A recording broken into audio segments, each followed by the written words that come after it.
Well, good morning. Thank you so much, Deborah. Thank you so much, Russell and Ronnie. Beautiful. Good morning, all of you extraordinary and marvelous eggs. Eggs? Well, if you missed last week, we were inspired by C.S. Lewis's quote, "We are like eggs at present." Do you remember this? For those of you here, we are like eggs at present. And you cannot go indefinitely just being an ordinary and decent egg. You must be hatched or go bad. So I'm affirming that you are extraordinary, marvelous eggs, yes? Oh my goodness, I am an extraordinary and marvelous egg. Together, I am an extraordinary and marvelous egg. Ready to hatch. Well, we were it's expensive. It's expensive to stay an egg. So let's become chickens. Okay, so last week we had this intention, right? We set an intention of leaning into change, of leaning into the change that we are experiencing in our personal life, in our culture, in the world around us, because there are a lot of things that are changing. There's some things that are going back to the way they used to be, but not really. It's a little bit different. And the way we move into this new experience of life is by leaning in with curiosity, by shifting our consciousness from ordinary, decent thinking to extraordinary and marvelous thinking. Yes? And I introduced the 15 Commitments of Conscious Leadership, a wonderful book that the board is using, and I introduced this practice of being committed to learning through curiosity, being committed to shifting from that lower, self-centered ego awareness to our whole self, our higher self awareness. And we do that through curiosity. When things come up, instead of getting triggered, instead of going down that path, we just simply become curious about it and open our minds to possibility. Now, we're either living above the line or below the line. And if we're below the line, we're living from that standpoint of being closed, defensive, and committed to being right. Now, anybody know anybody? It's certainly not us. But anybody know anybody like that in their lives? And when we shift above the line, we're committed to being open, curious, and committed to learning and growing. And just that simple commitment, that willingness to be curious, shifts us up above the line. It shifts us immediately into that open consciousness, into that higher sense of self, that higher sense of who we are and who we've come here to be. And shifting above the line with curiosity opens the doorway to the heart. It opens the doorway to the heart. Now, you may have heard the saying, the longest journey that one can take is the 18 inches from the head to the heart. Anybody remember that one? It's unknown who actually came up with that aphorism.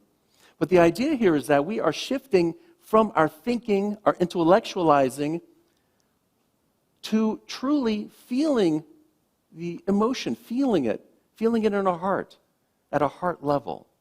So shifting from just being up here thinking about it to being down in the heart. And that can be very difficult for some people.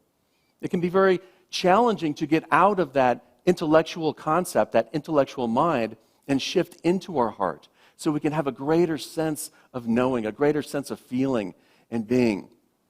So I want to talk today about that idea of being open-hearted. Now, open-hearted is one of my core values. And it came to me, I think about 6-8 months ago. And it came to me the way everything comes to me after some meditation, after some prayer. It's just, there's this idea, this word that comes to me, open-hearted.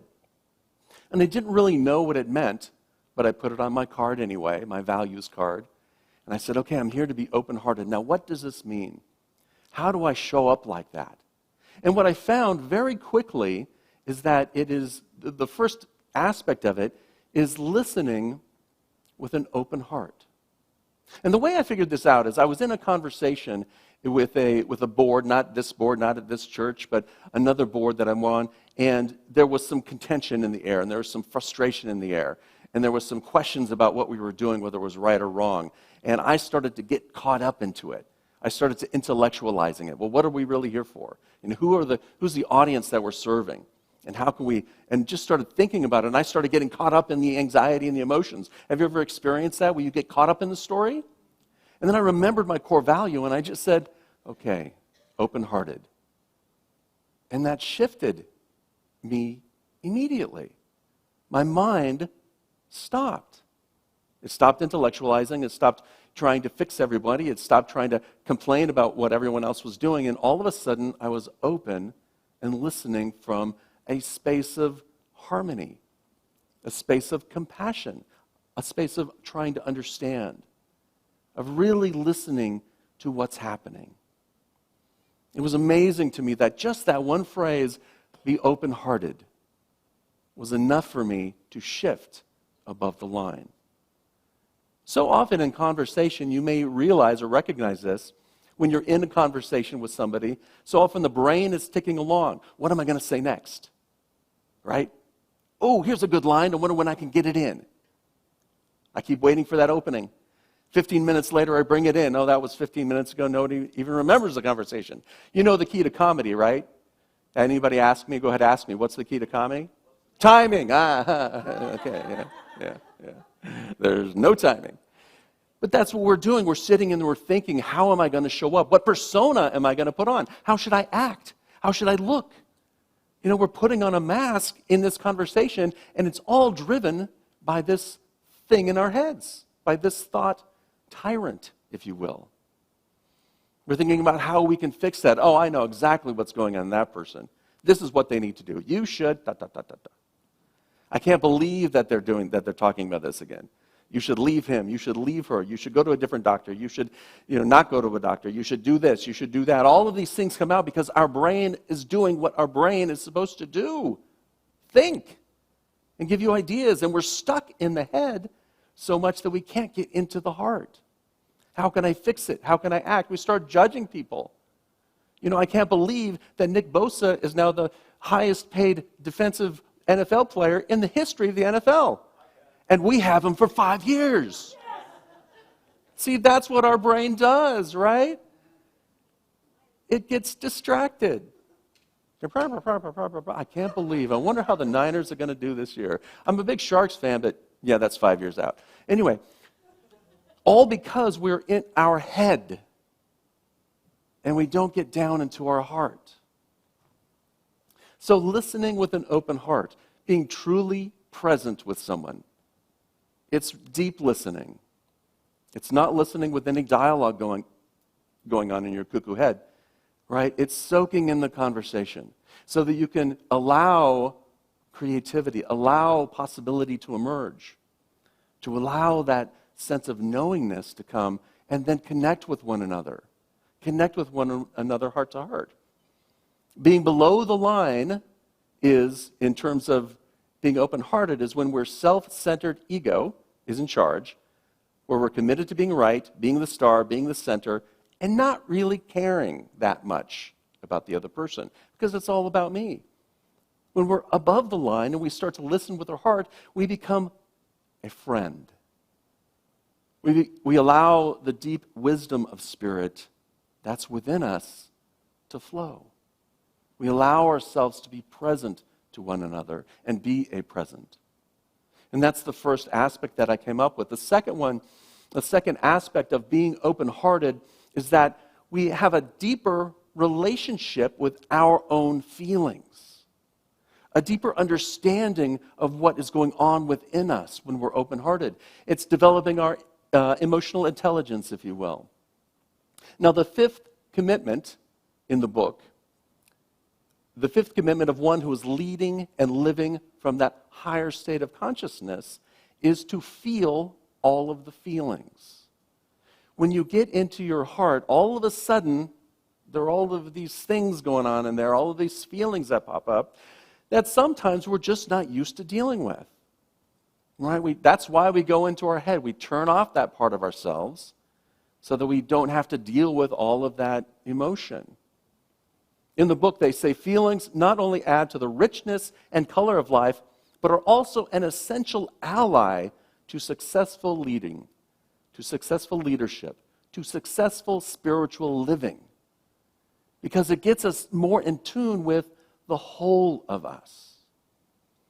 It starts to open the door to this idea of wholeness within us. And so commitment number 5 is feeling all the feelings. We know that we're below the line when we are resisting, judging, or apologizing for my own feelings. Now, just notice when you've done that or when someone's done that. I'm feeling sad. Sorry, I'm just sad. Sorry, I didn't mean to get in your way. Sorry, I'm feeling a little upset. Sorry, I'm feeling frustrated. Then we try to repress, we try to avoid, and we try to withhold them. That's the natural progression when we're below the line and not willing to feel those feelings.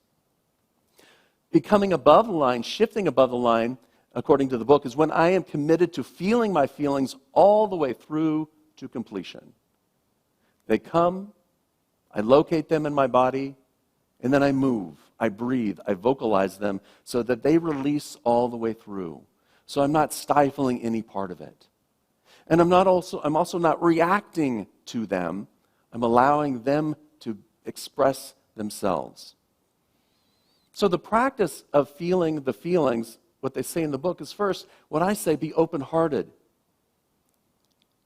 Become aware. Be aware of where you're at. You notice what you're feeling. Notice when feelings arise, it's okay, just notice them.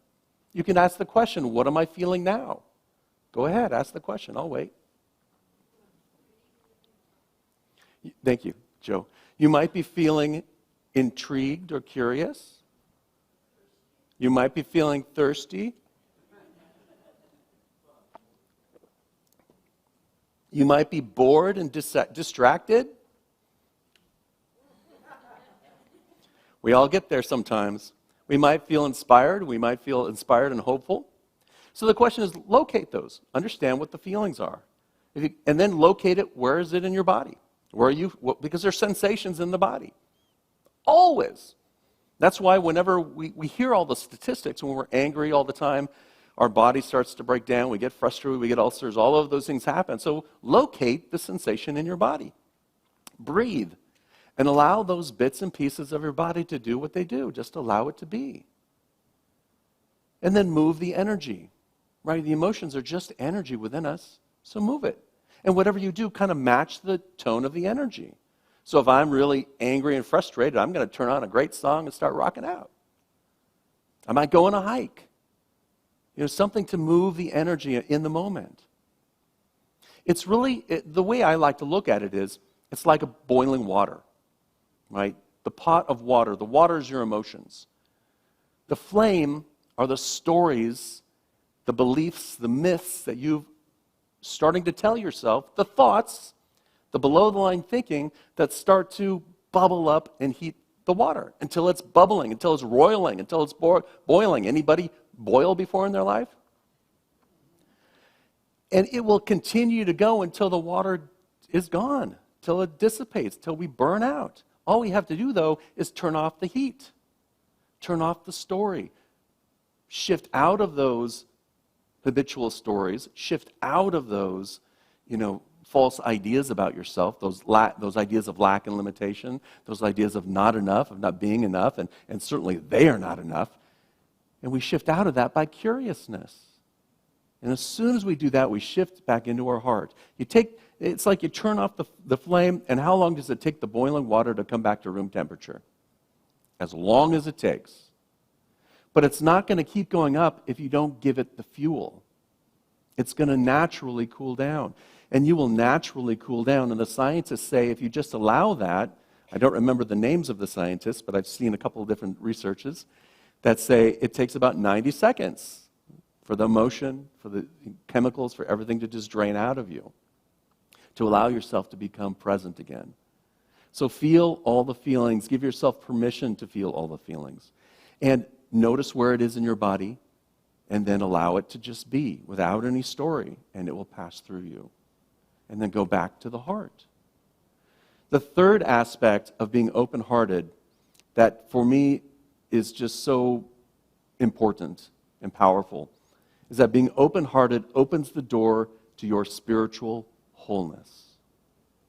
It takes us out of our separation of mind and ego and higher mind versus ego, and it brings us immediately to the heart and opens the door to the rest of us, to our body senses, to all of the different energy centers, whatever you believe, however you like to put it. But it starts to open the door to our spiritual wholeness, and it's the path to integrating the whole of you into your experience. That's what wholeness is about.